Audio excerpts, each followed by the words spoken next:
Hello students, welcome back. हम लोग 12th class chemistry का जो है बायोमोलिक्यूल चैप्टर से प्रीवियस बोर्ड के क्वेश्चंस को डिस्कस कर रहे हैं और हम इसी कड़ी में आगे बढ़ रहे हैं। हम आज 9th क्वेश्चन और इसके अलावा दूसरे क्वेश्चन भी डिस्कस करेंगे। So let us straight forward move on to 9th question. 9th question is enumerate the reaction of D glucose which can not be explained by its open chain structure. अब ये आपका जो सवाल है ये 2014 में, 2011 में, 2009 में पूछा गया। So it's important. तो आपको ये इस क्वेश्चन को समझना है। क्वेश्चन क्या है? Enumerate the reactions of D glucose which can not B explain by its open chain structure. तो हमने उन रिएक्शंस की बात करनी है अल्फा डी ग्लूकोज के जो उसके ओपन चेन स्ट्रक्चर को सपोर्ट नहीं करते। यानी कि हम अगर ये माने कि ओपन चेन स्ट्रक्चर है तो ये वो रिएक्शन नहीं देंगे। कौन कौन से रिएक्शन ऐसे हैं जो ग्लूकोज नहीं शो करेगा अगर हम ये माने कि भाई वो उसका ओपन चेन स्ट्रक्चर जो है वो है? तो इसमें देखिए क्या है। पहला क्या है? Aldehyde gives 2,4-DNP test, shift test and react with NaHSO4 in sodium bisulphate to form hydrogen sulphide additional product. However glucose does not undergo these reaction. अब देखिए, अगर जो ग्लूकोज जो हमारे पास एल्डिहाइड्स हैं वो नॉर्मली 2,4-DNP टेस्ट भी देते हैं, शिफ्ट टेस्ट भी देते हैं और वो सोडियम हाइड्रोजन सल्फेट के साथ रिएक्शन करके जो है एडिशनल प्रोडक्ट भी बनाते हैं। लेकिन ग्लूकोज जिसको हम कह रहे हैं कि वो एक एल्डोहेक्सोज है, इसमें एल्डिहाइड ग्रुप है, वो तो ये रिएक्शन देता ही नहीं है।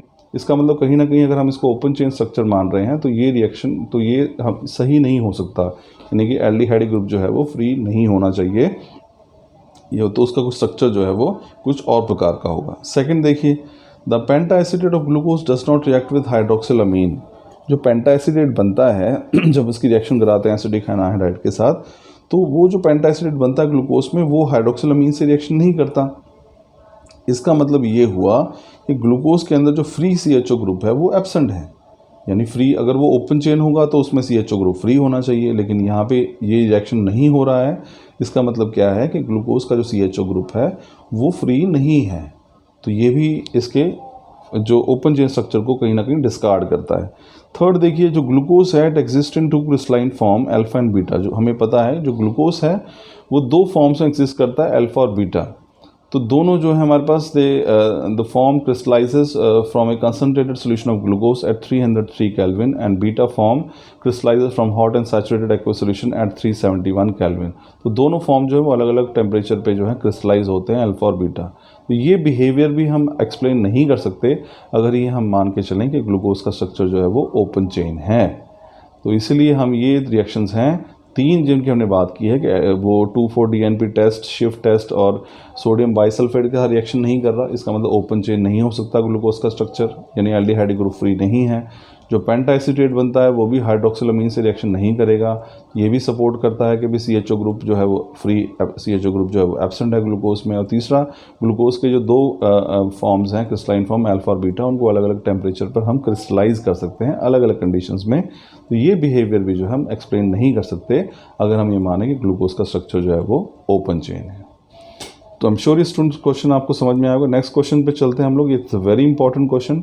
Differentiate between globular protein and this fibrous protein. 2010 में क्वेश्चन पूछा गया, वैसे तो बहुत बार पूछा गया है। हम इसको चलिए स्टडी करते हैं क्या है। देखिए, अब फाइब्रस प्रोटीन क्या है? फाइब्रस का मतलब होता है रेशे के रूप में, धागों के रूप में जैसे होता है।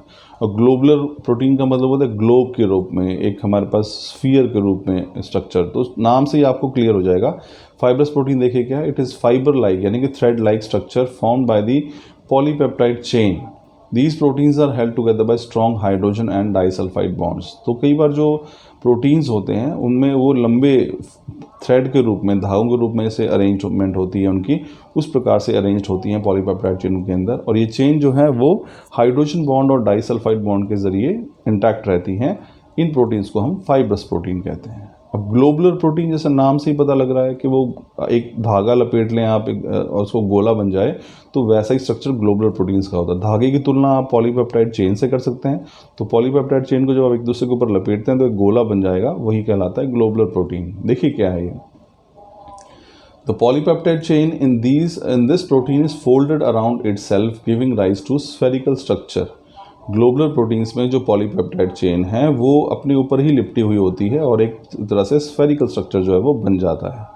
सेकंड पॉइंट देखिए हमारे पास फाइब्रस प्रोटीन में क्या है? It is usually insoluble in water. जो फाइब्रस प्रोटीन होता है वो पानी में घुलनशील नहीं है, जबकि जो ग्लोबुलर प्रोटीन है it is usually soluble in water, वो पानी में घुलनशील है। ठीक है, तो तीसरा पॉइंट देखिए इसमें हमारे पास क्या है फाइब्रस प्रोटीन में।